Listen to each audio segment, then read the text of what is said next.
2026 போடி நாயக்கனூர் சட்டமன்ற தொகுதியில் வெல்லப்போவது யார்? 2026 போடி நாயக்கனூர் சட்டமன்ற தொகுதியில் யாரெல்லாம் போட்டியிடுறான்னு பார்க்கணும்னா, தமிழக வெற்றி கழகம் சார்பாக பிரகாஷ் அவர்கள், திமுக சார்பாக பன்னீர்செல்வம் அவர்கள், அதிமுக சார்பாக நாராயணசுவாமி அவர்கள், நாம் தமிழர் கட்சி சார்பாக கலையரசு அவர்கள்.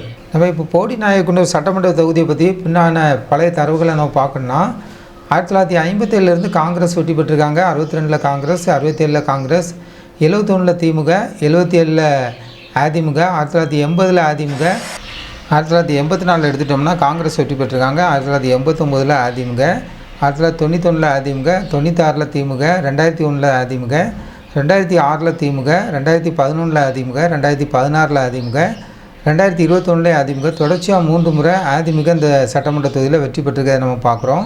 இப்போ பார்க்கணுன்னா 2021 நம்ம இந்த சட்டமன்ற தொகுதியில் எடுத்துக்கிட்டோம்னா அதிமுக வெற்றி பெற்றிருக்காங்க. பன்னீர்செல்வம் அவர்கள், முன்னாள் முதலமைச்சர் அவர்கள் வெற்றி பெற்றிருக்க ஒரு தொகுதி. 1,50,000 ஓட்டு வாங்கியிருக்காங்க. 46.58% ஓட்டு வாங்கி வெற்றி பெற்றிருக்காங்க. 2ஆவது இடத்துல திமுக தங்க தமிழ்ச்செல்வன் அவங்க போட்டிக்கிட்டு தோல்வி அடைஞ்சிருக்காங்க. 89,029 ஓட்டு வாங்கியிருக்காங்க. 41.45% ஓட்டு வாங்கி 2ஆவது இடத்துல இருக்காங்க. 3ஆவது இடத்துல பார்க்கணுன்னா நாம் தமிழர் கட்சி பிரேம் சுந்தர் அவங்க போட்டிக்கிட்டு 11,114 ஓட்டு வாங்கியிருக்காங்க. 5.17% ஓட்டு வாங்கி 3ஆவது இடத்துல இருக்காங்க. 4ஆவது இடத்துல பார்க்கணுன்னா அமமுக முத்துசாமி அவர்கள் போட்டிட்டு 5,649 ஓட்டு வாங்கியிருக்காங்க.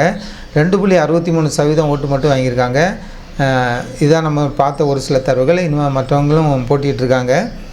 நம்ம இப்போ பார்க்கணுன்னா வெற்றி வாக்கு வித்தியாசம் பார்க்கணுன்னா 11,021 ஓட்டு, 5.13% ஓட்டு அதிகம் பெற்று திமுக விட அதிமுக வெற்றி பெற்றிருக்கிறத நம்ம பார்க்குறோம். பதிவான வாக்குகள் எடுத்துட்டோம்னா 2021 இந்த சட்டமன்ற தொகுதியில் 2,14,795 ஓட்டு பதிவாயிருக்கு. 77.4% ஓட்டு பதிவாயிருக்கிறத பார்க்குறோம். அந்த நேரம் ஓட்டு போட தகுதியான வாக்காளர்கள் எடுத்துக்கிட்டோம்னா 2,78,815 பேர் ஓட்டு போட தகுதியானவங்க. ஆனால் ஓட்டு போட்டவங்க 2,14,795 பேர் மட்டும்தான் ஓட்டு போட்டிருக்காங்க. நம்ம பார்த்த இந்த 2021 தரவில் இருந்தால் 2026 நடைபெற இருக்குது இந்த 4 முனை போட்டியில் யார் வெற்றி பெறுவார்னு நம்ம பின்னாடி நாட்களில் பார்ப்போம். ஜனநாயகம் டிவி சேனலுக்கு புதியவராக இருந்தால் ஜனநாயகம் டிவி சேனலை சப்ஸ்கிரைப் பண்ணுங்கள்.